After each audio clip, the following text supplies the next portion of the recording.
ஒரு ஊர்ல ஒரு பெரியவர் இருந்தார். அவர் ஒரு குரு. அவர் தொடர்ந்து தியான கூட்டங்கள் நடத்துவார். அந்த கூட்டத்தில் கலந்துக்கிறதுக்காக பல ஊர்கள்ல இருந்து சீடர்கள் நிறைய பேர் வருவாங்க போவாங்க. ஒரு நாள் அங்கே கூட்டம் நடந்துகிட்டு இருக்குது. அந்த சமயத்தில் சீடர்களில் ஒருத்தன் என்னத்தையும் திருடி விட்டான்.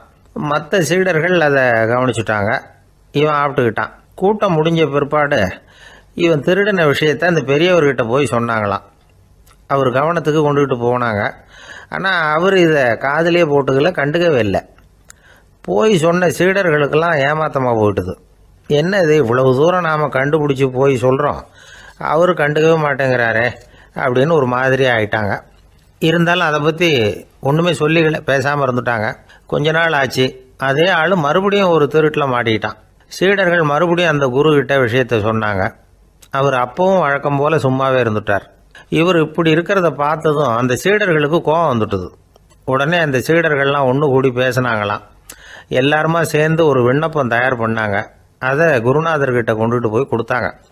அந்த விண்ணப்பத்தில் இவங்க என்ன எழுதியிருக்கிறாங்க தெரியுமா? குருநாதர் அவர்களே, உடனே திருடனவன் மீது சட்ட நடவடிக்கை எடுக்கணும். நீங்கள் அப்படி அவனை இங்கே சேர்க்கக்கூடாது.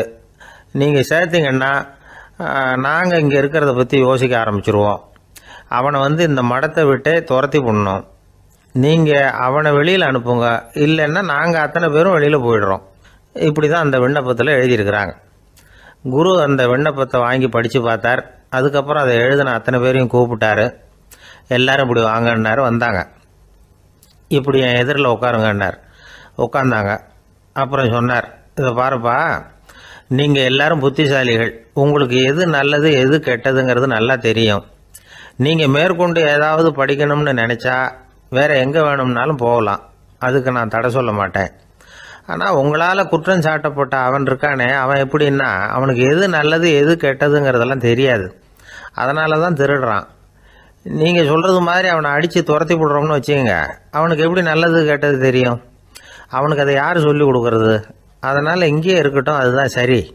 இதுக்காக நீங்கள் எல்லாரும் என்னை விட்டுட்டு போனாலும் சரி, அவனை நான் விரட்ட மாட்டேன் அப்படின்னு விட்டாரான். இவ்வளவையும் திருடனை அந்த சீடன் கேட்டுக்கிட்டே இருந்திருக்கான்.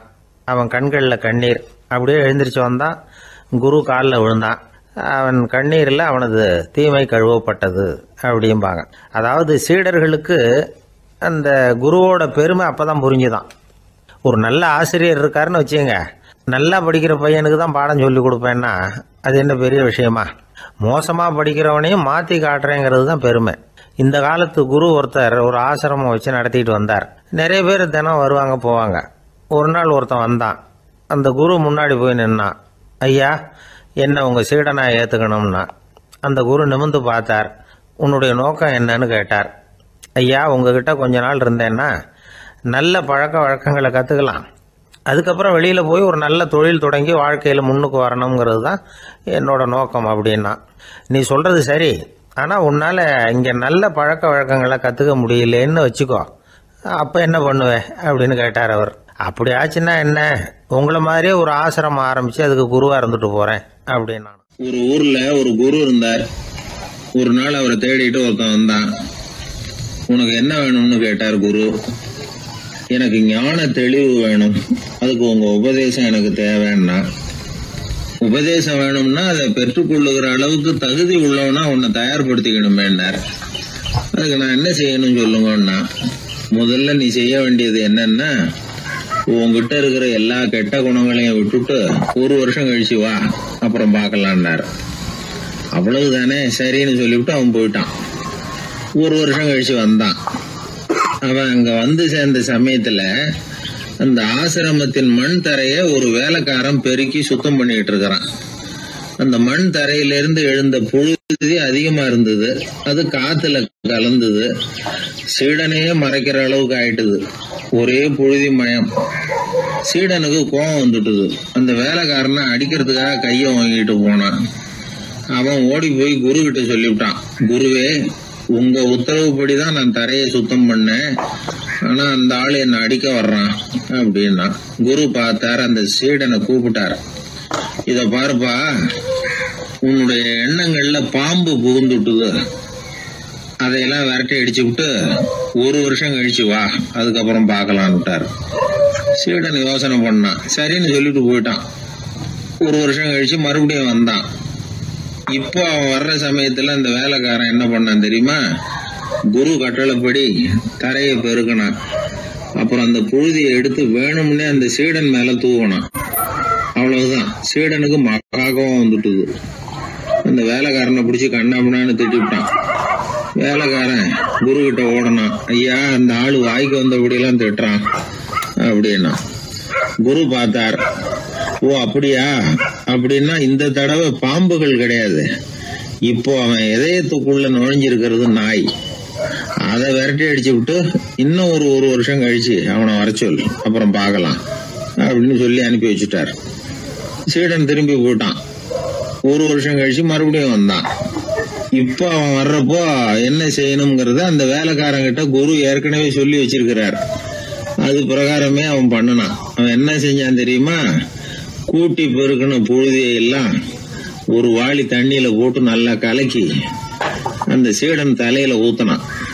இவ்வளவு செஞ்சும் இந்த தடவை அவனுக்கு கோபமே வரல.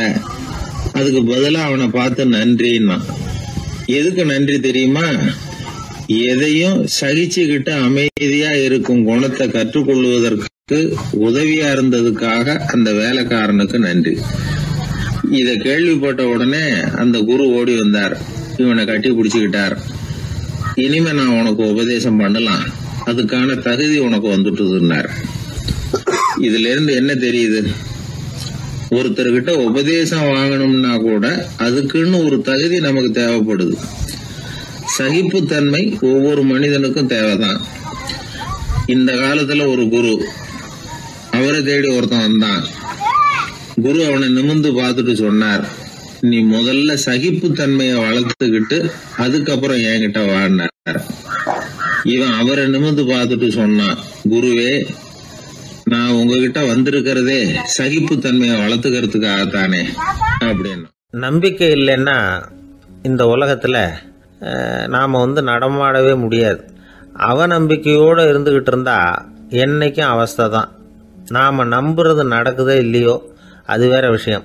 ஆனால் எதையும் நம்பி தான் நாம் அடி வைக்க வேண்டியிருக்கு. வேற ஒன்றும் வேணாம், ஒரு லாட்ரி சீட்டு வாங்குகிறோம், அது எங்கே நமக்கு விழப்போகுது அப்படிங்கிற அவநம்பிக்கையோடவா வாங்குகிறோம்? பரிசு நமக்கு தான் அப்படிங்கிற நம்பிக்கை உள்ளூர இருக்கிறதுனால தான் அதை வாங்குகிறோம். இருந்தாலும் முடிவு வேறு மாதிரி ஆகிடுது. அதுக்காக மனசு சோர்ந்து போகிறதில்ல, அடுத்த மாதமும் சீட்டு வாங்குகிறோம். இந்த நம்பிக்கை தான் மனித வாழ்க்கைக்கு ஆதாரம். ஒரு கடையில் போய் டீ சாப்பிட்றீங்க, அந்த டீ நல்ல டீ தானா, அதில் விஷம் கலந்துருக்குமா அப்படிங்கிற சந்தேகம் வந்துட்டுதுன்னு வச்சுங்க. அதுக்கப்புறம் அதை எப்படி நீங்கள் சாப்பிட முடியும்? நம்பி தான் சாப்பிட்ணும். ரயில் ஒழுங்காக போய் சேருங்கிற நம்பிக்கை இருக்கிறதுனால தான் அதில் ஏறி உட்காடுறோம்.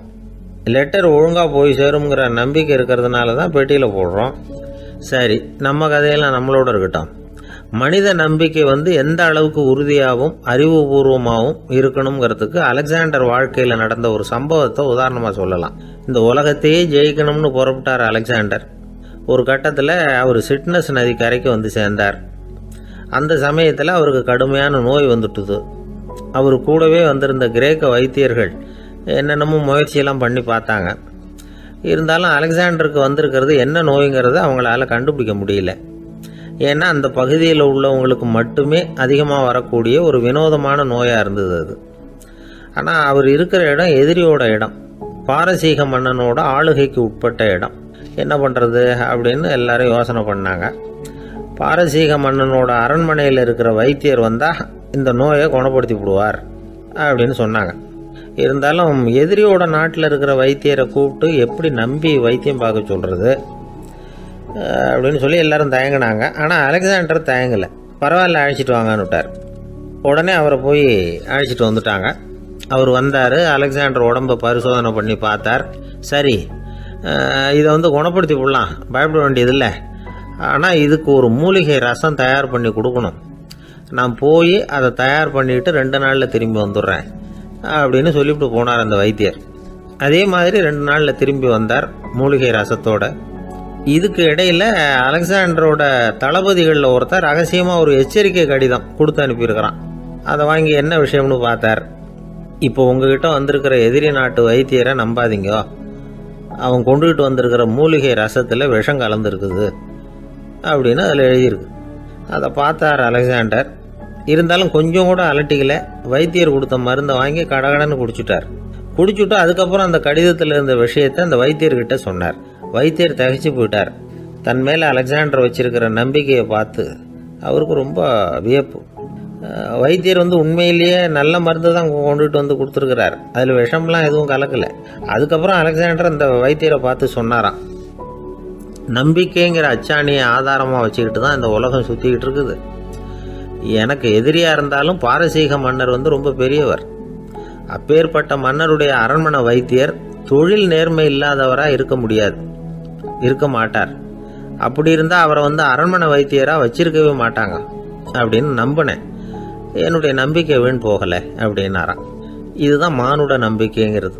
இந்த காலத்துலேயும் இது மாதிரி இந்த மானுட நம்பிக்கையை ரொம்பவும் சாமர்த்தியமாக கையாளுகிற கெட்டிக்காரங்க சில பேர் இருக்கிறாங்க. இந்த காலத்து குரு, அவருக்கு ஒரு சிஷ்யன். குரு முன்னாடி அந்த சிஷ்யன் ரொம்ப பணிவாக நின்று, குருவே உங்கள் கையால் விஷத்தை கொடுத்தாலும் அதை வாங்கி மடமடன்னு குடிச்சிருவேன் அப்படின்னா. உன்னுடைய குரு பக்தியை மெச்சினேன் அப்படின்னார் குரு. அதுக்கு அந்த சிஷ்யன், அப்படி இல்லை குருவே, உங்ககிட்ட சிஷ்யனாக இருக்கிறத விட உங்கள் கையால் விஷத்தை வாங்கி குடிச்சு விடுறது ரொம்ப நல்லது, அதனால தான் அப்படி சொன்னேன் அப்படின்னா. அந்த ஆள் என்னை கண்ணா பண்ணான்னு திட்டி விட்டான் சார், அதை நினச்சா எனக்கு ரொம்ப வருத்தமாக இருக்குது அப்படின்னு சொல்லி கவலைப்பட்டார் ஒருத்தர். இதில் கவலைப்படுறதுக்கு என்ன இருக்குது அப்படின்னார் ஒரு பெரியவர். அவர் ஒரு மகான். என்ன சார் இப்படி சொல்கிறீங்க, ஒருத்தர் நம்ம பார்த்து திட்டுனா வருத்தமாக இருக்காதா அப்படின்னார். அது எப்படி வருத்தமாக இருக்கும், திட்டுறதுங்கிறது என்ன, அது வெறும் சத்தம் தானே அப்படின்னார் அந்த பெரியவர். நம்ம ஆளுக்கு தலையை பிச்சுக்கலாம் போல இருந்தது. இருக்காத அப்படின்னா நமக்கு அப்படி தானே தோணுது.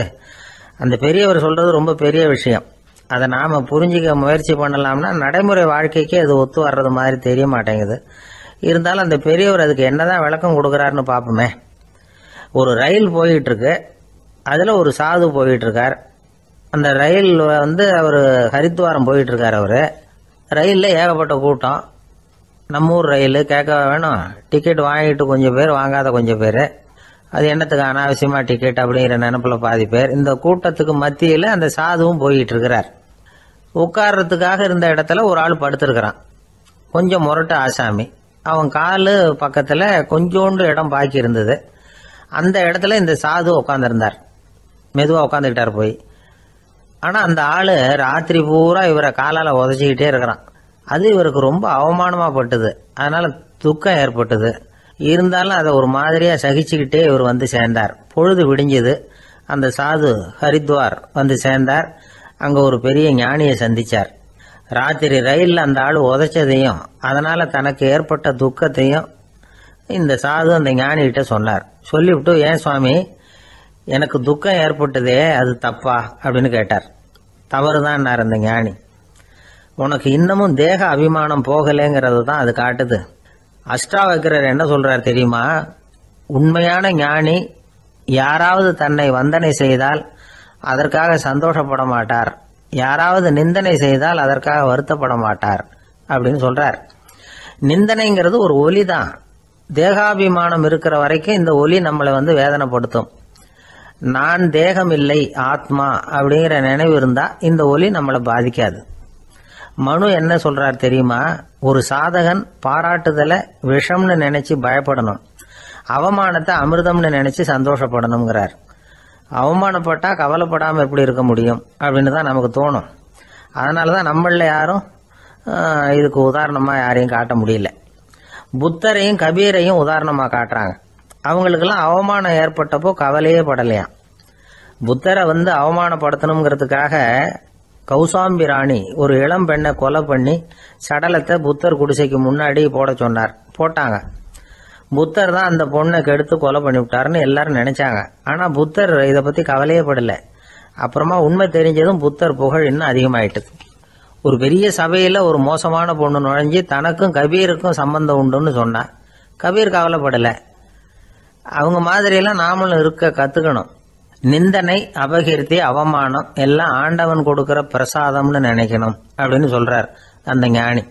இதை கேட்ட இந்த காலத்து ஆசாமி ஒருத்தர், நான் கூட அப்படிதான் சார், யாராவது அவமானப்படுத்தினா கவலைப்பட மாட்டேன். நேற்று கூட ஒருத்தர் என்ன பலார்னு அரைஞ்சுட்டார், நான் கொஞ்சம் கூட கவலைப்படலை, பேசாமல் வந்துட்டேன்னார். ஏன் இப்படி வந்துட்டீங்க அப்படின்னு. அவர் அரைஞ்சதுலேயும் ஒரு அர்த்தம் இருந்தது, அதனால தான் அப்படி வந்துட்டேன்னார். ஏன் அரைஞ்சாருன்னு கேட்டேன். 10 வருஷத்துக்கு முன்னாடி 15 ரூபா அவர்கிட்ட கடன் வாங்கினேன். அதை கேட்டு கேட்டு பார்த்துட்டு கடைசியாக தான் அரைஞ்சார் அப்படின்னார். ஆண்டவனுடைய பிரசாதம் இவருக்கு அடிக்கடி கிடைக்கும் போல இருக்கு. ஒரு காடு, அங்கே புத்தர் அவர் பாட்டுக்கு நடந்து போய்கிட்டே இருக்கிறார். அவருக்கு பின்னாடி ஒரு குரங்கு, அதுவும் தொடர்ந்து வந்துக்கிட்டே இருக்குது. புத்தர் திரும்பி பார்த்தார். குரங்கு அப்படியே குதித்து உயர எழும்பி ஒரு கிளையில் போய் உக்காந்துது. ஏன் இப்படி பண்ணுறேன்னு கேட்டார் புத்தர். என்னை சாதாரணமாக நினைக்க வேணாம், நான் மகாமந்தி, என்னால் எல்லாம் முடியும், முடியாதுங்கிற வார்த்தையே என்னுடைய அகராதியில் கிடையாது, என்ன வேணும்னாலும் செய்வேன் அப்படின்னுது. அப்படின்னா ஒரு பந்தயம் வச்சுக்கலாமான்னார் இவர். ஓ வச்சுக்கலாமேன்னுது. வேற ஒன்றும் இல்லை, இப்போ நீ மேலே எழும்பி அந்த கிளையில் உட்காந்தது மாதிரி அங்கேருந்து தாவி என் உள்ளங்கையில் உட்காரணும், அவ்வளவுதான் அப்படின்னார். அப்படி உட்காந்துட்டா என்ன பரிசு அப்படின்னு கேட்டது அது. சொர்க்கத்தில் இருக்கிற மாமன்னன் மரகத சக்கரவர்த்தியை என்னோட இருக்கும்படியாக கூப்பிட்டுக்கிறேன். அந்த சமயத்தில் அவருடைய அரியணை அங்கே காலியாயிடும், நீ அதில் போய் உட்காந்துக்கலாம். பந்தயத்தில் தோத்துட்டா ஒரு கல்ப காலம் இந்த பூமியில் வாழ வேண்டியிருக்கும், அதுக்கு பிறகு தான் என்கிட்ட வர முடியும், என்ன சொல்கிற அப்படின்னார். குரங்குக்கு தாவறது ஒரு பெரிய காரியமா? இது எனக்கு ரொம்ப சாதாரண விஷயம், என்ன இப்போவே தாவட்டுமா அப்படின்னுது.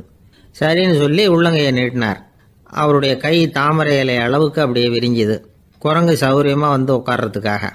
குரங்கு தாவறதுக்கு தயாராச்சு. அதுக்கு முன்னாடி ஒரு சின்ன யோசனை அதுக்கு. இந்த கிளையிலேருந்து அந்த கைக்கு தாவறது எனக்கு ரொம்ப அற்பமான ஒரு வேலை, இது ரொம்ப சாதாரணம், என்னுடைய கௌரவத்துக்கு இது சரியாக இருக்காது. அதனால் நான் என்ன பண்ண போகிறேன்னா, இங்கேருந்து கிளையிலேருந்து அப்படியே உயர எழும்ப போகிறேன். எழும்பி மேல் உலகம் போய் அங்கே ஒரு சுற்றிவிட்டு அதுக்கப்புறம் அங்கேருந்து நேராக இந்த கையில் உட்கார போகிறேன் அப்படின்னு நினச்சிது.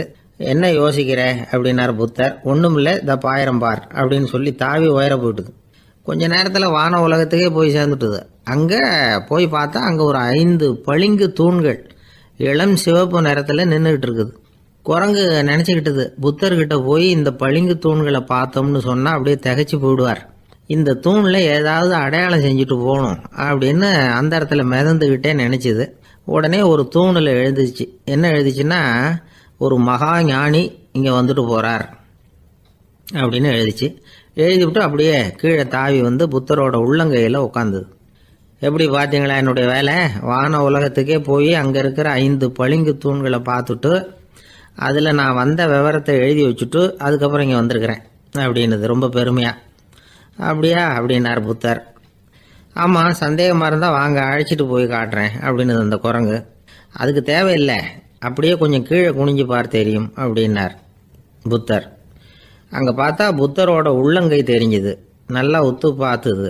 அவரோட ஒரு விரலில் அது எழுதிய வாசகம் தெரிஞ்சுது. குரங்கு யோசனை பண்ணிச்சு, அப்படின்னா வானத்தில் நான் பார்த்தது புத்தரோட விரல்களா அப்படின்னு யோசிச்சுது. இதை புரிஞ்சுக்கிட்ட உடனே அந்த குரங்கோட கர்வம் அழிஞ்சு போச்சான்.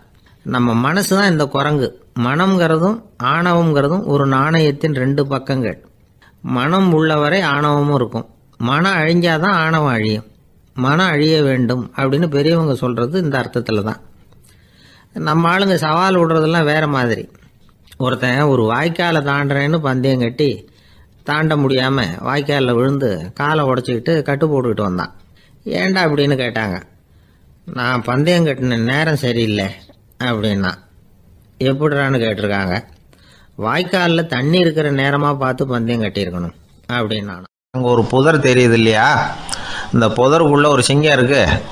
அந்த பக்கமாக நான் போகிறப்போ வர்றப்போலாம் அது என்கிட்ட வம்பு வளர்க்குது, தகராறு செய்யுது, என் மேலே பாயுது, என்னை தாக்குது, ஏன்னு தெரியல அப்படின்னுது. இதை கேட்டதும் அந்த குரங்கு சொல்லிச்சு, இனிமேல் கவலைப்படாத, இந்த தடவை நான் உன்னை காப்பாற்றுறேன்னுது.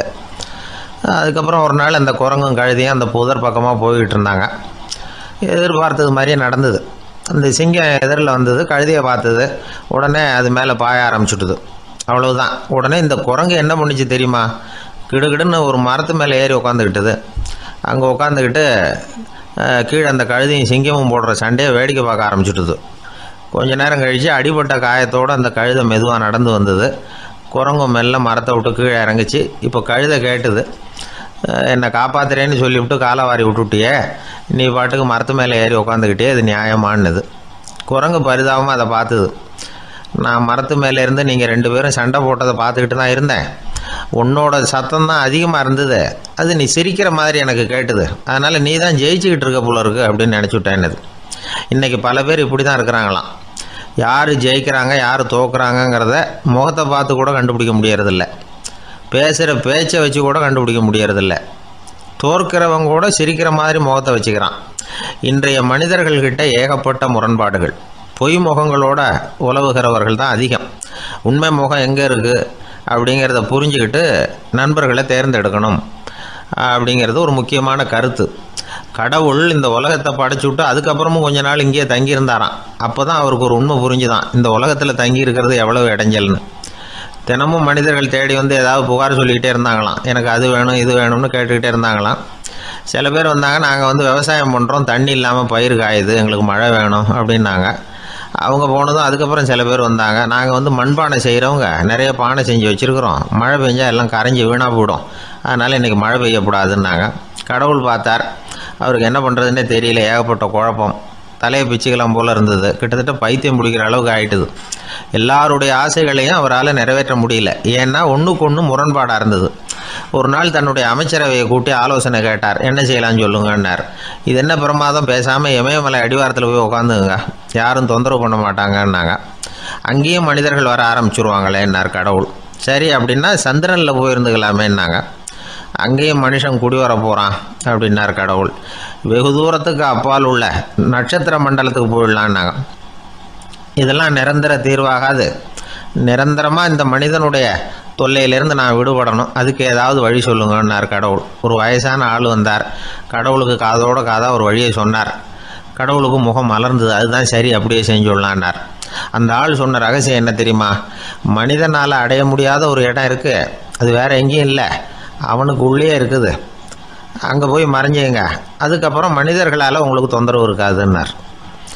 மனிதன் நினைக்காத இடம் அதுதான். அதாவது உள்ளுக்குள்ளே இருக்கிற உண்மையை புரிஞ்சிக்காமல் வெளியில் எங்கேயோ அது இருக்கிறதாக நினச்சி வரட்டிக்கிட்டு அலையிறான் மனுஷன்.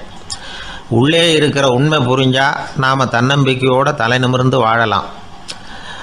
வேடிக்கையாக ஒரு கதை சொல்லுவாங்க, இதை பாருங்கள், நம்ம பையன் எங்கே பணம் வச்சாலும் எடுத்து விட்றான், என்ன பண்ணுறதுன்னாங்க அம்மா.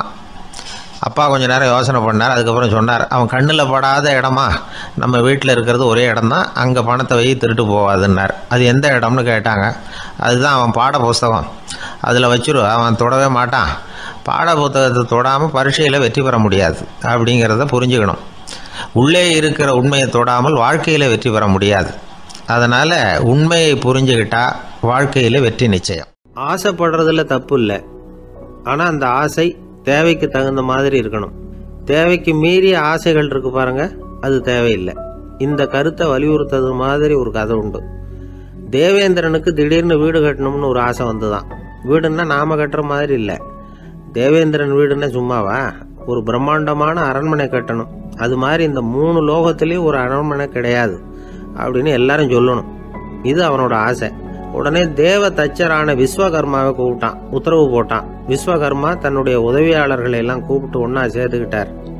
படாத பாடுபட்டு ஒரு பெரிய அரண்மனையை கட்டி முடித்தார். கட்டி முடிக்க 1000 வருஷம் ஆச்சு.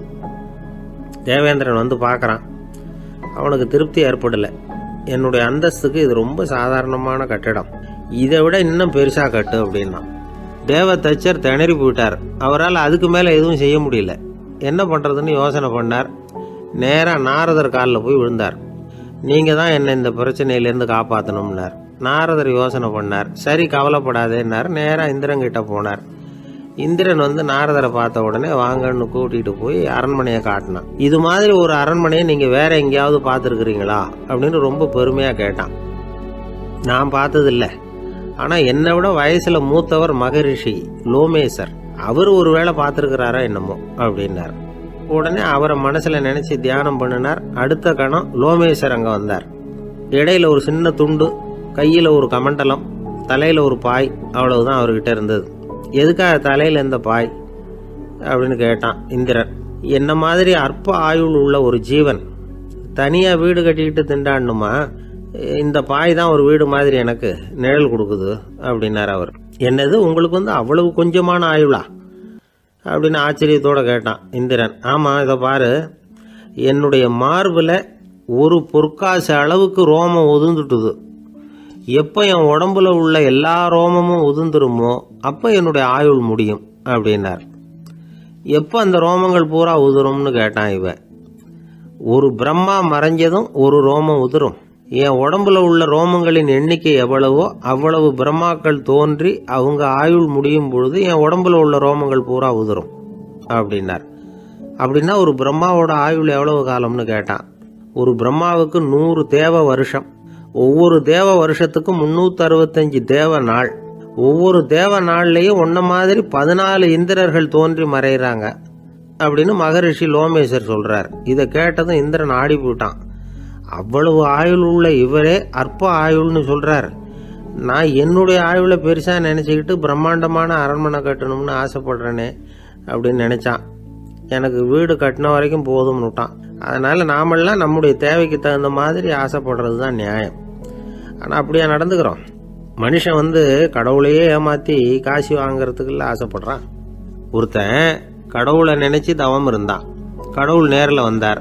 தேவலோகத்தில் ரூபாய்க்கெல்லாம் என்ன மதிப்புன்னு கேட்டான். அங்கெல்லாம் ரூபாய்ங்கிறது உங்கள் பணத்தில் 1 கோடி ரூபாய்க்கு சமம். அதாவது தேவலோகத்தில் 1 ரூபான்னா இங்கே 1 கோடி ரூபா.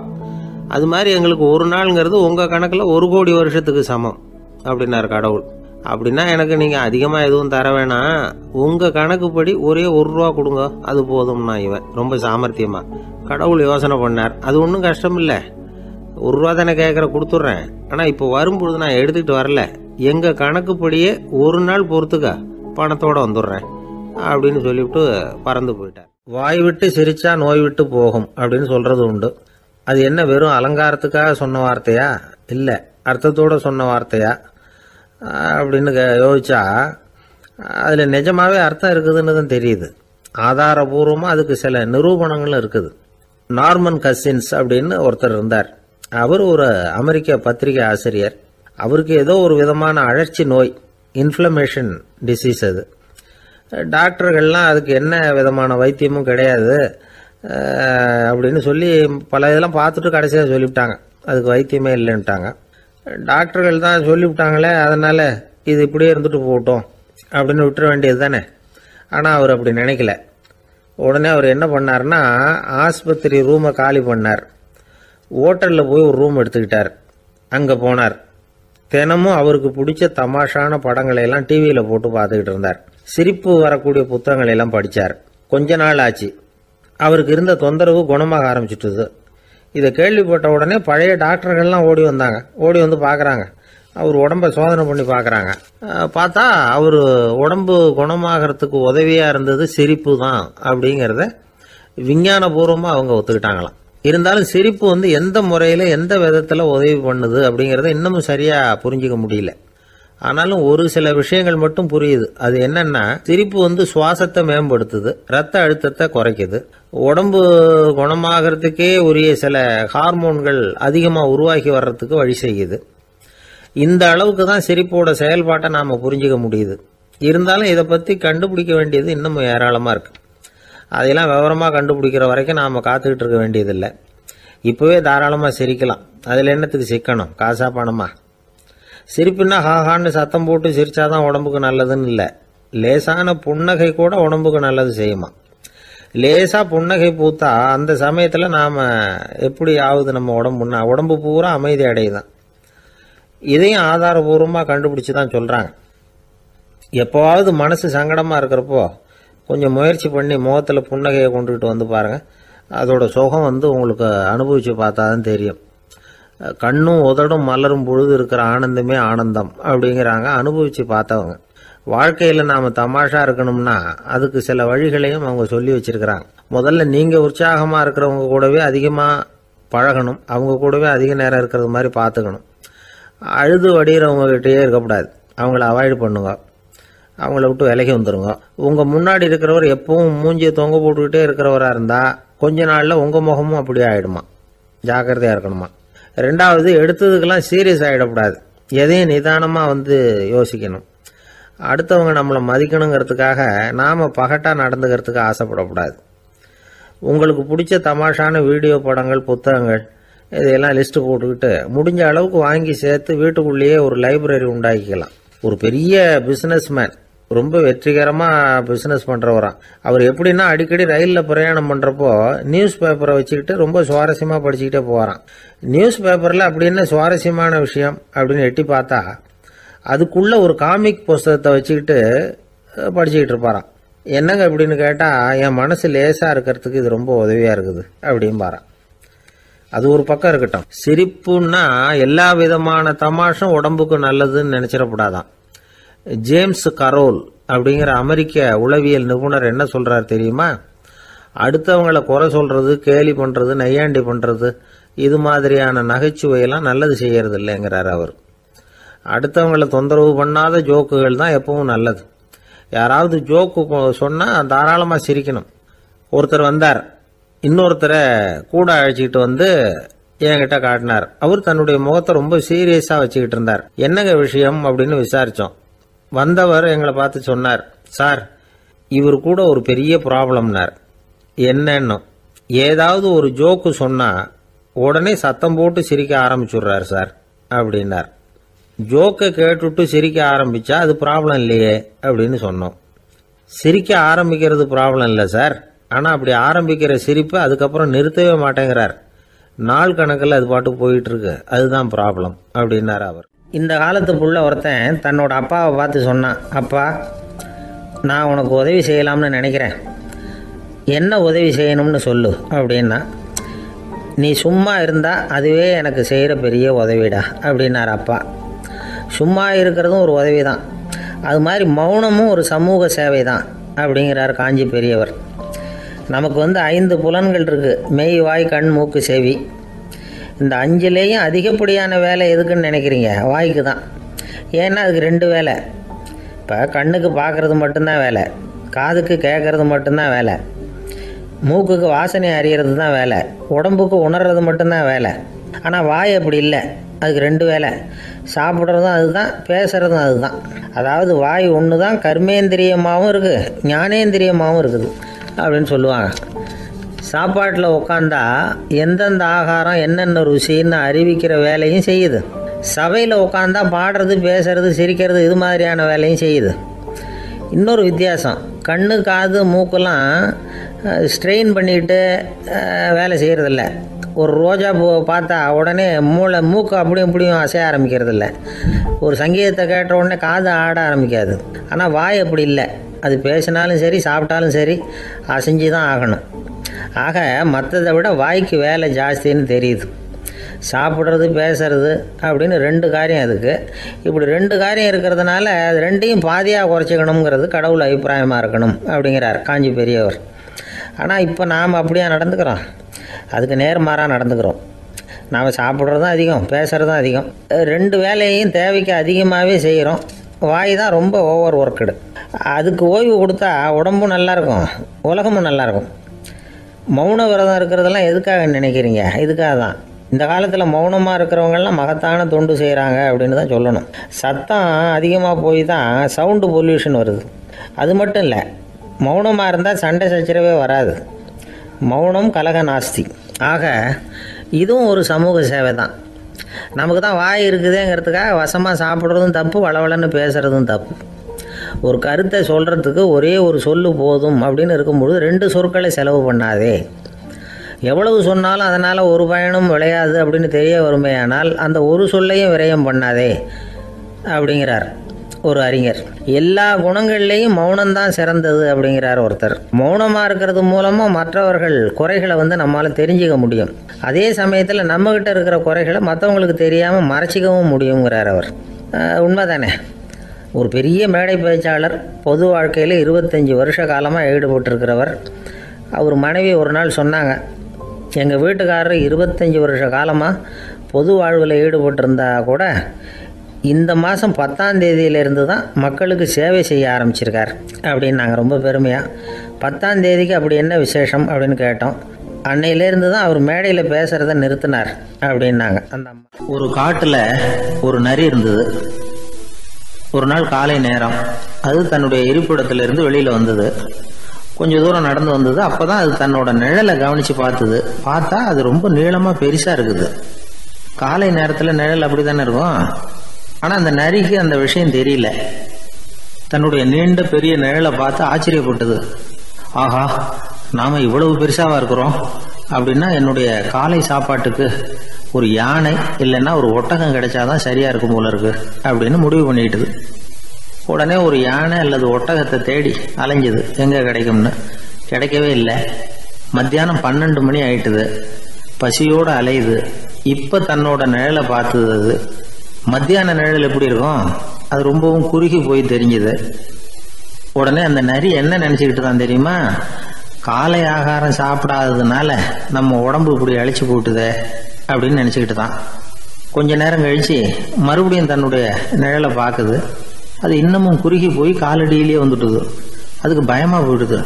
ஐயோ, இன்னும் கொஞ்ச நேரத்துல நாம இறந்துருவோம் போல இருக்க, இப்ப என்ன செய்யறது?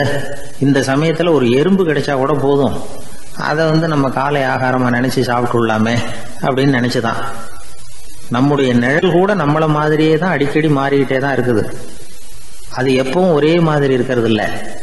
மனிதனுக்கு ஏற்படுகிற தன்முனைப்பு இருக்கு பாருங்க, ஈகோ, அது கூட ஒரு நிழல் மாதிரி தானா. அப்படி நினைக்க ஆரம்பிச்சுட்டா அதனால ஏதும் பிரச்சனை வராதான். தன்முனைப்பை நிழல் போலவே ஏற்றுக்கொள்ளுங்கள் அப்படிங்கிறது பெரியவங்க கருத்து.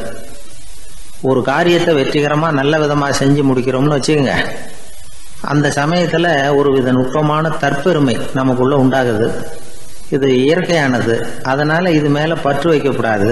அப்படி வைக்க ஆரம்பிச்சுட்டா அந்த தற்பெருமை ஒரு நிரந்தர விருந்தாளியா நம்ம கிட்ட தங்கிக்கும். நம்ம நிழல் எப்படின்னு பாருங்க, நாம நடக்கும் பொழுது நம்ம பின்னாடியே வரும். தன்முனைப்பையும் அப்படியே நினைச்சுக்குங்க. நிழல் யாருக்கும் எந்த பிரச்சனையையும் உண்டாக்குறது இல்லை. ஆனா அந்த நிழலை கண்டே நாம பயப்பட ஆரம்பிச்சுட்டா நாம எதுலையும் வெற்றி காண முடியாது. நிழலோட சண்டை போடக்கூடாது. அது மாதிரி தன்முனைப்போடவும் நாம சண்டை போட வேண்டியதில்லை. இல்லாத ஒன்றோடு சண்டை போடுறது எப்படின்னா, அது இருட்டோட சண்டை போடுறது மாதிரி. நாம நிழல் கிடையாது, நம்ம கிட்ட இருக்கிற தன்முனைப்பு ஒரு நிழல். நம்ம நிழலையும் நமக்கு சமமா பாக்குறோம் பாருங்க, அங்கதான் சிக்கலே ஆரம்பம். இப்போ நாம நடந்து போய்கிட்டு இருக்கிறோம், நம்ம நிழல் தரையில விழுது. யாரோ ஒருத்தர் நம்ம நிழல் மேல காலை வச்சு நடந்து போறார். உடனே அவர்கிட்ட சண்டைக்கா போறோம், ஏண்டா என் நிழலை மிதிச்ச அப்படின்னு. நமக்கு தெரியும் அது நிழல் தாங்கிறது. அவர் உங்க மேல நடக்கல, உங்களுடைய நிழல் மேலதான் நடக்கிறார். அது மாதிரி உங்க தன்முனைப்பின் மேல யாராவது நடந்தா உங்களை அவமானப்படுத்துறதா நினைக்கிறீங்க. காரணம், நாமளும் நம்ம தன்முனைப்பும் ஒண்ணுங்கிற நினைப்பு தான் காரணம், மற்றபடி வேற ஒண்ணும் கிடையாது. நம்ம நிழல் மேல நடக்கிறவர் நம்மளை காயப்படுத்துறது இல்லை. தன்முனைப்பை வேண்டாத ஒன்னாவும் பார்க்க வேண்டியதில்லை. அது இயற்கை. நிழலை உங்க முன்னாடி வைக்க வேணாம், அது உங்க பின்னாடியே இருக்கட்டும். நிழலின் நிழலாகி விடாதீர்கள், நீங்கள் நீங்களாகவே இருங்கள். இதுதான் சான்றோர் சிந்தனை. ஒரு பேருந்துல ஒரே நெரிசல். ஒருத்தர் பக்கத்துல நின்றுகிட்டு இருந்தவர்கிட்ட ரொம்ப பணிவா விசாரிச்சார், ஏன் சார் நீங்க ஏதாவது பெரிய உத்தியோகத்துல இருக்கிறீங்களா அப்படின்னார். அப்படிலாம் ஒண்ணும் இல்லைங்க என்னார் அவரு. அப்படின்னா வேற ஏதாவது அரசியல்ல பெரிய பதவியில் இருக்கிறீங்களா அப்படின்னு கேட்டார். அதுவும் இல்லைங்க என்னார். சரி, பணமாவது அதிகமா வச்சிருக்கீங்களா அப்படின்னு கேட்டார். அப்படிலாம் ஒன்றும் கிடையாது சார்னார் அவரு. அப்புறம் எதுக்குடா என் காலை மிதிச்சுக்கிட்டு இருக்கிற, எடுறா காலை அப்படின்னாராம் இவர். பிரம்மத்தை அறிந்தவன் பிரம்மமாகிறான் அப்படின்னு ஒரு பெரியவர் பேசினார் ஒரு கோவில்ல. தைத்திரிய உபனிஷத்து அப்படி சொல்லுதான். இதை கேட்கும் பொழுது நமக்கு ஒரு சந்தேகம் வரும். அது எப்படி? பிரம்மத்தை அறிந்தவன் பிரம்மம் ஆகிறான்னா, சிங்கத்தை அறிந்தவன் சிங்கம் ஆகிறானா, தோசையை அறிந்தவன் தோசை ஆகிறானா? இப்படிப்பட்ட சந்தேகம் நமக்கு வர்றதுல ஒன்றும் ஆச்சரியம் இல்லை. இது இயற்கை. இதுக்கும் அந்த பெரியவரே பதில் சொல்றார். சிங்கம் வேற, நாம வேற. அதனால சிங்கத்தை அறிந்தவன் சிங்கம் ஆக மாட்டான். ஆனா பிரம்மம் வேற, நாம வேற இல்லை. அதனால பிரம்மத்தை அறிந்தவன் பிரம்மமாகிறான் அப்படிங்கிறது அவரோட விளக்கம். மனிதன் அவன்தான் தான் பிரம்மங்கிறது தெரியாதனால தான் அதை வேற எங்கேயோ தேடிட்டு இருக்கிறான். கடைசியில் அது தான் தாங்கிறது புரிஞ்சுக்கிற பொழுது அவன் பிரம்மம் ஆயிடுறான். இதை விளக்கறதுக்கு ஒரு உபநிஷத்து கதையே இருக்கு. நமக்கு தெரிஞ்ச கதை தான், ஆனால் அதை வேற விதமான அர்த்தத்தில் விளையாட்டாக சொல்லிட்டு இருக்கிறோம். ஒரு சமயம் ஒரு 10 நண்பர்கள் ஒரு காட்டு வழியாக போய்கிட்டு இருக்கிறாங்க. குறுக்க ஒரு நதி, அதை கடந்து அடுத்த பக்கம் போகணும். எல்லாரும் ஒரு வழியாக கடந்து அடுத்த கரைக்கு போய் சேர்ந்துட்டாங்க. அங்கே போய் சேர்ந்ததுக்கு அப்புறம் எல்லாரும் பத்திரமா வந்து சேர்ந்துட்டோமா அப்படின்னு தெரிஞ்சுக்கிறதுக்காக எண்ணி பார்க்குறான் அந்த கூட்டத்து தலைவன். அவங்க மொத்தம் 10 பேர். ஆனால் அவன் எண்ணி பார்க்குறப்போ 9 தான் வருது. ஏன்னா அவன் தன்னை விட்டுவிட்டான். எதிரில் நிற்கிறவங்கள மட்டுமே எண்றான். ஐயோ 10வது ஆள் எங்கேங்கிறான், பதறான். சரி நீ இரு, நான் எண்ணி பார்க்குறேன்னு சொல்லிவிட்டு இன்னொருத்தன் வந்து எண்றான். அவனும் தன்னை விட்டுட்டு எண்றான். 9 தான் வருது. எல்லாரும் கொய்யோ முறையோன்னு கத்த ஆரம்பிச்சிட்டாங்க. அந்த சமயத்தில் ஒரு பெரியவர் அந்த பக்கமாக வர்றார். என்ன விஷயம்னு விசாரிக்கிறார். 10வது ஆளை 6 அடிச்சுட்டு போட்டுது அப்படின்னு சொல்லி இவங்க அழறாங்க. சரி அழாதீங்க அப்படின்னு சொல்லி அந்த தலைவனை பார்த்து இப்படி வாங்குறார். வர்றான். இப்போ எனக்கு முன்னாடி ஒரு தரம் எண்ணு பார்க்கலாம்ங்கிறார். 1 2 3ன்னு ஆரம்பித்து 9ல் வந்து முடிக்கிறான். உடனே பெரியவர் நீ தான் அந்த 10வது ஆள் அப்படிங்கிறார். இது உண்மை. நாம தான் அது. நாம தான் நம்மளை வேற எங்கேயோ தேடிட்டு இருக்கிறோம். நாம எங்கேயோ தேடிட்டு இருக்கிறோமே, அந்த பிரம்மம் நாம தான். இப்படி ஒரு பெரிய உண்மையை விளக்கறதுக்காக தான் அப்படி ஒரு கதை சொல்லப்பட்டது. ஆனால் அதை வந்து நாம் வேற விதமாக வேடிக்கையாக உபயோகப்படுத்திக்கிட்டு இருக்கிறோம். எப்படி தெரியுமா? ஒரு ஆத்தங்கரையில் ஒரு 10 பேர் முழிச்சுக்கிட்டே நின்றுக்கிட்டு இருந்தாங்களாம். அந்த பக்கமாக வந்த ஒருத்தன் ஏன் இப்படி முழிச்சுக்கிட்டு நிற்கிறீங்கன்னு கேட்டிருக்கிறான். எங்களுக்கு நீச்சல் தெரியாது, நாங்கள்லாம் அடுத்த கரைக்கு போய் சேரணும் அப்படின்னாங்களாம். சரி நான் கொண்டுட்டு போய் விடுறேன். எல்லாரும் அக்கறைக்கு போய் சேர்ந்த உடனே ஆளுக்கு ₹1 வீதமாக மொத்தம் ₹10 எனக்கு கொடுக்கணும் அப்படின்ட்டுருக்கான் இவன். சரின்னு ஒத்துக்கிட்டாங்க. இவன் ஒவ்வொருத்தராக கையை பிடிச்சி மெதுவாக ஆற்றுல இறக்கி அழைச்சிட்டு போயிட்டான். 9 பேரை கரை சேர்த்துட்டான். 10வது ஆள் பாதி ஆற்றுல போயிட்டு இருக்கிறப்போ திடீர்னு வெள்ளம் வந்துட்டுது. புடி நழுவி போச்சு. கையை விட்டுட்டான். வெள்ளம் அடிச்சுட்டு போட்டுது. அழைச்சிட்டு வந்தவன் நீச்சல் அடித்து தட்டு தடுமாறி கரைக்கு வந்து சேர்ந்துட்டான். கரையில் இருந்தவங்களுக்கு இந்த விஷயம் தெரியாது. இருந்தாலும் இவன் உடம்பு பூரா நனைஞ்சி கொஞ்சம் அதிகமாக மூச்சு வாங்க நின்றுக்கிட்டு இருந்தானா, ஏங்க ஏன் இப்படி மூச்சு வாங்குது, என்ன விஷயம் அப்படின்னு கேட்டாங்களாம். அதுக்கு இவன் கொஞ்சமாக அலட்டிக்காம சொன்னானா, வேற ஒன்றும் இல்லை, நீங்கள் கொடுக்க வேண்டிய ₹10ல் ₹1 குறைஞ்சி போச்சு அவ்வளவுதான் அப்படின்னா. ஒரே ஒரு ஊரில் ஒரு ராஜா இருந்தார். ரொம்ப நல்லவர். ஒரு நாள் அரண்மனையில் விசாரணை நடந்துகிட்டு இருக்குது. அதில் ஒரு வழக்கு. ஒரு விவசாயி வந்து புகார் கொடுக்குறார். என்ன புகார்னா, அவர் வயலில் ஆடுகள் வந்து மேய்ஞ்சி பயிரை அழிச்சுட்டுது. நிறைய உழைச்சி செலவு பண்ணி பயிரை உண்டாக்கி வச்சுருந்தேன், எல்லாம் போயிட்டுது. இனிமேல் நான் என்ன செய்யறது, நீங்கள் தான் சரியான தீர்ப்பு வழங்கணும் அப்படின்னார் அந்த விவசாயி. அந்த ஆடுகளுக்கு சொந்தக்காரர் யாருன்னு கண்டுபிடிச்சி அரண்மனைக்கு அழைச்சிட்டு வாங்கன்னு உத்தரவு போட்டார் ராஜா. சேவகர்கள் போனாங்க, ஆளை கண்டுபிடிச்சாங்க, கூப்பிட்டுக்கிட்டு அரண்மனைக்கு வந்துட்டாங்க. ராஜா விசாரணை பண்ணார். அப்புறம் விசாரித்து முடிச்சுவிட்டு தீர்ப்பு வழங்கினார். இந்த விவசாயி அடைந்திருக்கிற இழப்புக்கு ஈடாக உன்னுடைய ஆடுகளை அவங்ககிட்ட கொடுத்துட வேண்டியது அப்படின்னு சொல்லிவிட்டார்.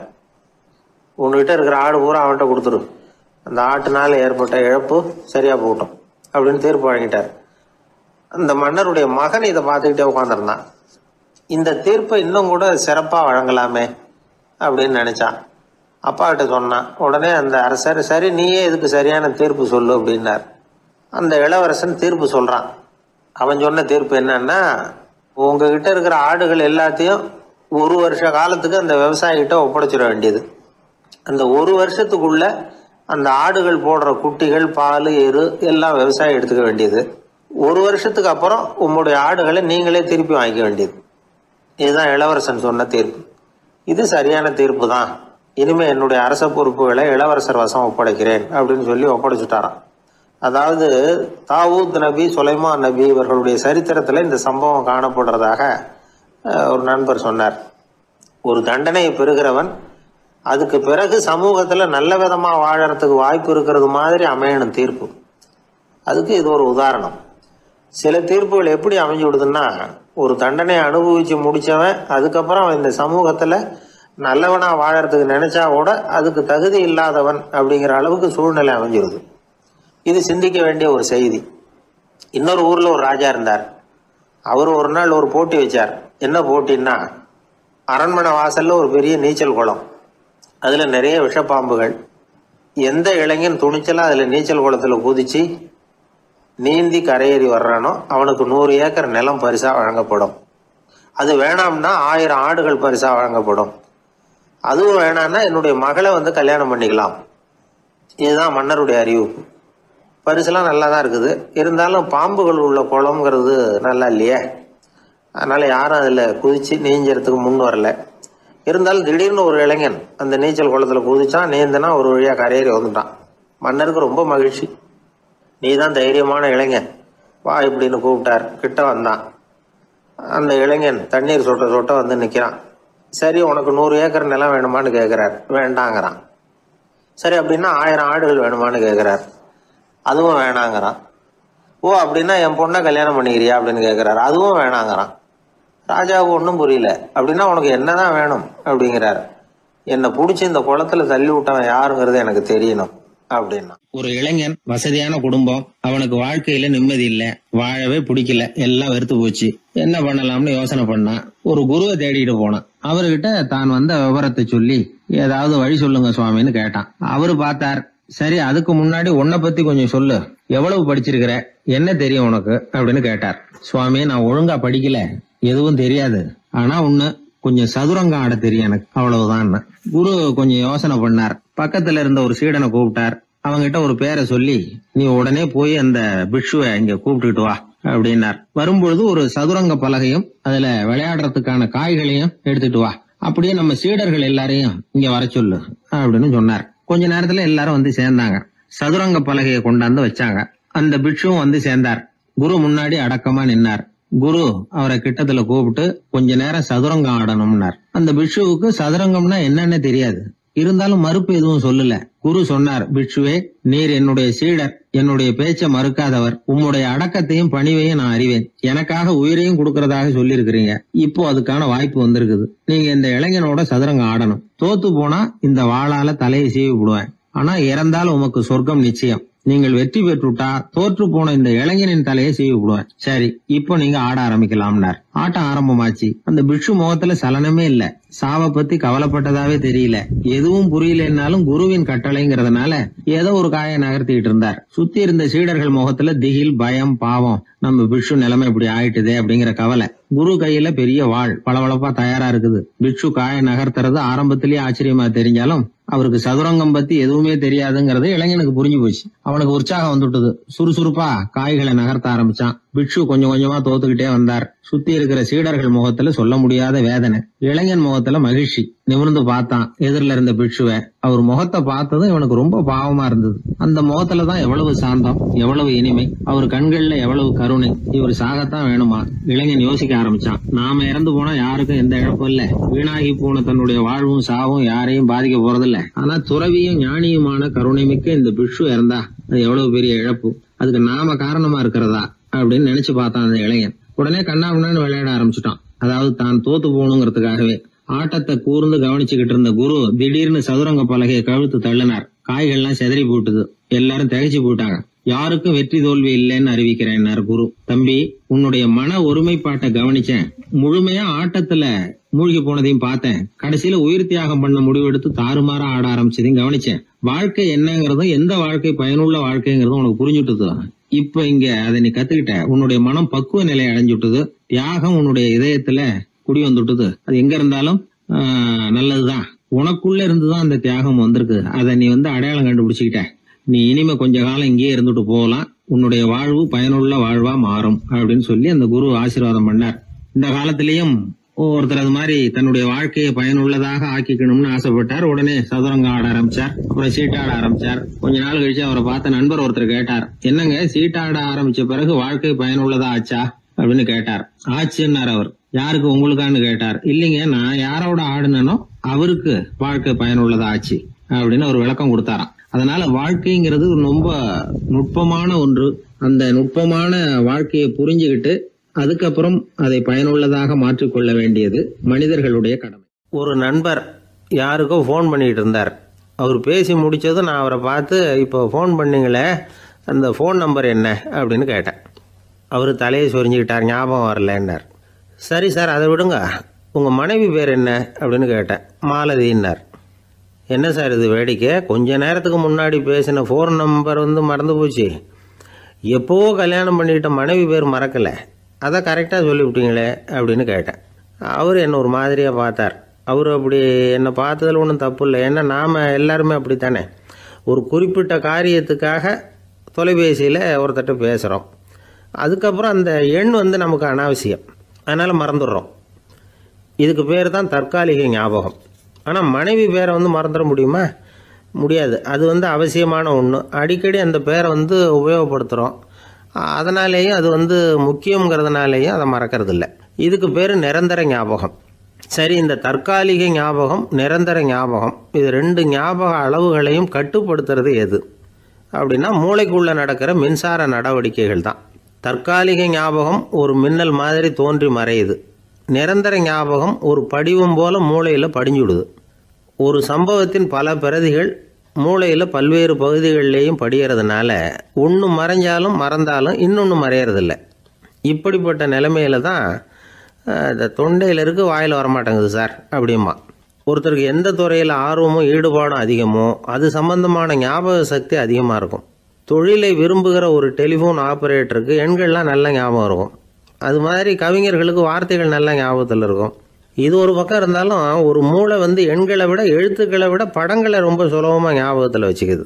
புரிஞ்சுக்கிற தன்மை, அனுபவம், புத்தி கூர்மை இது கூடி குறையிறத பொறுத்து ஞாபக சக்தியும் ஏறும் இறங்கும். இப்போ உதாரணத்துக்கு ஒரு பையனுக்கு படித்தது எதுவும் ஞாபகத்தில் இல்லைன்னா அவன் அதை சரியாக புரிஞ்சுக்கலைன்னு அர்த்தம். இந்த மறதிங்கிறது எந்த சமயத்தில் ஒரு பிரச்சனை ஆகுது தெரியுமா? உங்களுக்கு வேண்டியப்பட்ட ஒருத்தரை ஞாயிற்றுக்கிழமை சாயந்தரம் சரியாக 5 மணிக்கு கடற்கரைக்கு வர சொல்லிவிட்டு அந்த நேரத்தை மறந்துவிட்டா அது பரவாயில்ல, வர சொன்னதையே மறந்துவிட்டா தான் நிலைமை மோசம்னு அர்த்தம். இப்படி இருந்தால் இது சிகிச்சை எடுத்துக்க வேண்டிய நிலைமைங்கிறத புரிஞ்சுக்கணும். ஆமாம், இதுக்கும் மருந்து இருக்குது. ஆனால் மூளை குறிப்பிட்ட அளவுக்கும் கீழே இயங்குறப்போவோ இன்னொன்று சொல்லுவாங்க, இந்த நியூரோ டிரான்ஸ்மிட்டர் அப்படின்னு சொல்லுவாங்க. அப்படிங்கிற மூளை ரசாயனம் ரொம்பவும் குறைஞ்சி போகிறப்போ மட்டும்தான் உபயோகப்படும். டாக்டர் என்ன சொல்கிறாங்க தெரியுமா? மூளையை பொறுத்த வரைக்கும் அதில் ஞாபக சக்தி அதிகமாக உள்ள மூளை, மறதி உள்ள மூளை அப்படின்னு ஒன்றும் கிடையாது அப்படிங்கிறாங்க. நினைவு வச்சுக்கிறதுக்கு பயிற்சி அளிக்கப்பட்ட மூளை, பயிற்சியற்ற மூளை அப்படின்னு வேணும்னா சொல்லலாம் அப்படின்னு சொல்கிறாங்க. அதனால் நம்ம ஞாபக சக்திங்கிறது நம்மக்கிட்ட இருக்கிற பயிற்சி, முயற்சி இதை பொறுத்து தான் அமையும். ஒருத்தர் ஒரு பென்சிலை எங்கேயோ வச்சுக்கிட்டு தேடிக்கிட்டு இருந்தார். அப்புறம் என்னமோ தீவிரமாக யோசனை பண்ணி அதை ஞாபகப்படுத்தி பார்த்துக்கிட்டு இருந்தாராம்.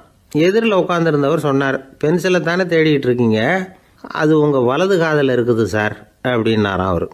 இதுக்கு அவர் சொல்லியிருக்காரு, பென்சிலை வலது காதில் தான் வச்சுருக்கேங்கிறது எனக்கு நல்லா ஞாபகம் இருக்குது, ஆனால் எது வலது காதுங்கிறது தான் மறந்து போச்சு அப்படின்னாராம். அவர் அதை தான் யோசிச்சுட்டு இருந்திருக்கிறார். ஒரு ஊரில் ஒரு குரு இருந்தார், ஜென் குரு. அவரை தேடிட்டு ஒரு மன்னர் வந்தார். வந்தவர் ஜப்பான் மன்னர். தோட்டக்கலையை பற்றி தெரிஞ்சுட்டு போகிறதுக்காக அவர் வந்தார். எப்படி தோட்டம் அமைக்கிறது அப்படிங்கிறத பற்றி அந்த குரு விவரமாக சொல்லி கொடுத்தாரு. 1 நாள் 2 நாள் இல்லை, 3 வருஷம் கற்றுக் கொடுத்தார். அதுக்கப்புறம் சொன்னார், நான் கற்றுக் கொடுத்துட்டேன், இனிமேல் நீங்கள் போகலாம், போய் தோட்டம் அமைக்கலாம், அதுதான் உங்களுக்கு பரிசை. தோட்டம் அமைச்ச பிறகு சொல்லி அனுப்புங்க, நான் பார்க்குறேன். நீங்கள் இங்கே என்னவெல்லாம் கற்றுக்கிட்டீங்களோ அதையெல்லாம் அங்கே செயல்முறையில் செஞ்சு காட்டுங்க அப்படின்னு சொல்லி அனுப்பி வச்சார். மன்னர் போனார். அரண்மனைக்கு பக்கத்திலே ஒரு பெரிய தோட்டத்தை உண்டு பண்ணினார். அழகான மரங்களையும் செடிகளையும் உருவாக்கினார். கிட்டத்தட்ட 1000 தோட்டக்காரர்களை பயன்படுத்தி 3 வருஷங்கள் முயற்சி பண்ணி அந்த அழகான தோட்டத்தை உருவாக்கினார். குருக்கிட்ட இருந்து செய்தி வந்தது, நாளைக்கு தோட்டத்தை பார்க்குறேன் அப்படின்னு. மன்னர் உடனே சுறுசுறுப்பாயிட்டார். முதல் நாளே தோட்டத்தை சுத்தப்படுத்தினார். ராத்திரி பூரா யாரும் தூங்கலை. எல்லாருக்கும் தோட்டத்தை ஒழுங்குபடுத்துகிற வேலை. அது அந்தந்த இடத்துல ஒழுங்காக இருக்குதா அப்படின்னு சரி பார்த்தாங்க. ஒரு தவறும் இல்லாத வகையில் அதை ஒழுங்குபடுத்தினாங்க. மறுநாள் குரு வந்தார், தோட்டத்தை பார்த்தார். அவருக்கு கோபம் வந்துட்டுது. மன்னருக்கு ஆச்சரியம், எப்பவும் சிரிச்சுக்கிட்டே இருக்கிறவர் இப்போ இப்படி இருக்கிறாரே அப்படின்னு. மெதுவாக குருக்கிட்ட போய் எல்லாம் சரியாக தானே இருக்குது அப்படின்னார். எல்லாம் சரிதான், ஆனாலும் எங்கே அந்த பொன்னிற காற்று அப்படின்னார். உதிர்ந்த இலைகள், பொன் மஞ்சள் நிற இலைகள் காற்றில் அப்படி புரண்டு ஓடுவதை நான் பார்க்க முடியவில்லையே அப்படின்னாராம். அது இல்லாமல் இந்த தோட்டம் உயிரோட்டம் உள்ளதாக இருக்காது, இதில் பாடல் இல்லை, ஆடல் இல்லை, அதெல்லாம் இல்லாமல் இந்த தோட்டம் ரொம்பவும் செயற்கையாக தெரியுதேன்னாராம். மன்னர் இப்போ தான் யோசனை பண்ணார். கீழே கிடந்த காஞ்சி போன இலைகள் மட்டும் இல்லை, மரத்தில் இருந்த காஞ்சி போன இலைகளையும் அப்புறப்படுத்தி சுத்தமாக வச்சிருக்கிறார். இறப்பும் வாழ்க்கையினுடைய ஒரு பகுதி தான். மரணம்ங்கிறது வாழ்க்கைக்கு எதிரானது அல்ல, அதை நிரப்பும் ஒரு பகுதி தான் அது. மரணம் இல்லையில் வாழ்க்கையே இல்லை அப்படிங்கிறது பெரியவங்க கருத்து. இப்போ அந்த தோட்டம் அழகாக தான் இருக்குது, இருந்தாலும் அது ஒரு ஓவியம் மாதிரி உயிர் இல்லாமல் இருக்கு. குரு ஒரு வாளியை கையில் எடுத்துக்கிட்டார். தோட்டத்தை விட்டு வெளியில் போனார். ஏற்கனவே வீசி எறிந்த அந்த சருகுகளை எல்லாம் அள்ளி கொண்டுகிட்டு வந்தார். உள்ள எல்லா இடங்கள்லையும் அதை வீசினார். உடனே காற்று அந்த காய்ந்த சருகுகளையும் பழுத்த இலைகளையும் அசைக்க ஆரம்பிச்சுட்டுது. இப்போ அங்கே சலசல சத்தம், சங்கீதம், இலைகளின் நடனம், ஓவியம் மாதிரி இருந்த அந்த தோட்டத்துக்கு இப்போ உயிர் வந்துட்டுது. இதுதான் அந்த பொன்னான காற்று அப்படின்னாராம் குரு. மன்னருக்கு புரிஞ்சுது. மிகப்பெரிய ஜென் கேள்வி ஒன்று உண்டு. உம்மான் அப்படிங்கிற ஒரு பெரிய குருவை பார்த்து துறவி ஒருத்தர் கேட்டாராம், இலைகள் எல்லாம் கீழே விழுந்து மரங்கள் மொட்டையாக இருக்கும் பொழுது என்ன நடக்கும்? இதுதான் கேள்வி. இதுக்கு உம்மான் சொன்ன பதில் பொன்னான காற்று, தி கோல்டன் விண்ட் அப்படின்னாராம்.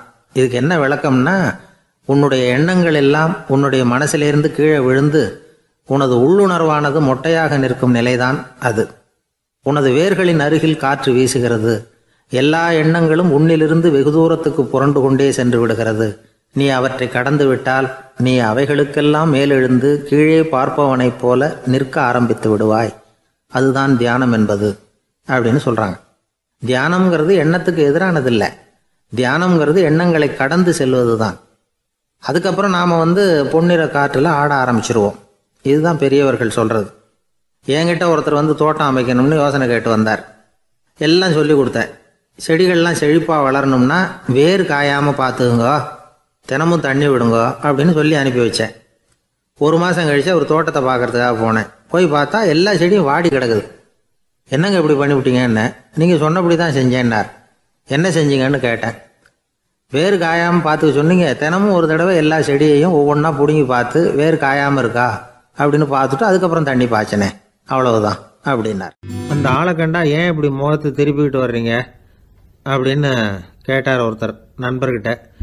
எலெக்ஷனில் அவன் எதிர்த்து நின்னவன் சார், என்ன அவங்ககிட்ட நமக்கு என்ன பேச்சுவார்த்தை அப்படின்னாரான் ரொம்ப கோபமாக இவர். சரி, அந்த ஆள் யாருன்னு கேட்டேன். என் கூட பிறந்த தம்பி தான் சார் அப்படின்னார் அந்த கோபம் குறையாமல். அதாவது நம்ம ஊர் நிலவரம் இப்படி. அதாவது அண்ணனும் தம்பியும் எதிர்த்து நிற்பாங்க தேர்தலில், ஒருத்தர் கண்டா பேசிக்கிறது இல்லை. ஆனால் இங்கிலாந்தில் எப்படி தெரியுமா, அங்கே ஒரே மேடையில் போட்டி போடுற 2 வேட்பாளர்களும் பேசுவாங்களாம், பட்டிமன்றம் மாதிரி. ஒருத்தர் முதல்ல எழுந்திருப்பார், நான் இந்த தேர்தலில் வெற்றி பெற்றால் என்னென்ன செய்வேன் அப்படின்னு சொல்லிவிட்டு உட்காருவார். அதுக்கப்புறம் அடுத்தவர் எழுந்திருப்பார், அவர் சொல்லுவார், நான் வெற்றி பெற்றால் இந்த மக்களுக்கு என்னென்ன செய்வேன், இந்த நாட்டுக்கு என்னென்ன செய்வேன் அப்படிங்கிறத சொல்லிவிட்டு உட்காருவார். 2 பேரும் ஒரே மேடையில் பேசுவாங்க. மக்கள் 2 பேர் பேச்சையும் கேட்டுக்கிட்டு ஒரு முடிவுக்கு வருவாங்க. இதுதான் அங்கே உள்ள பழக்கம். இங்கே அப்படி இல்லை. இங்கே ஒருத்தர் பார்த்தாவே முகத்தை திருப்பிக்கிறது. ஒரு தடவை இது மாதிரி ஒரு கூட்டம் நடந்துகிட்டு இருக்கு அங்கே வெளிநாட்டில் தான். நேரத்துக்கு சரியாக ஒரு வேட்பாளர் சேரல. இது இங்கிலாந்தில் நடந்த நிகழ்ச்சி. அப்புறம் என்னாச்சுன்னா, ஒருத்தர் வந்துட்டாரு, இன்னொருத்தர் சேரல. அப்புறம் உடனே அந்த ஒருத்தர் வந்தவர் பேச ஆரம்பிச்சிட்டார். அதாவது அந்த இன்னொருத்தர் சார்பாகவே பேசிட்டாராம். அதாவது அவர் வரல, நான் அவர் சார்பாக நான் பேசிடுறேன்.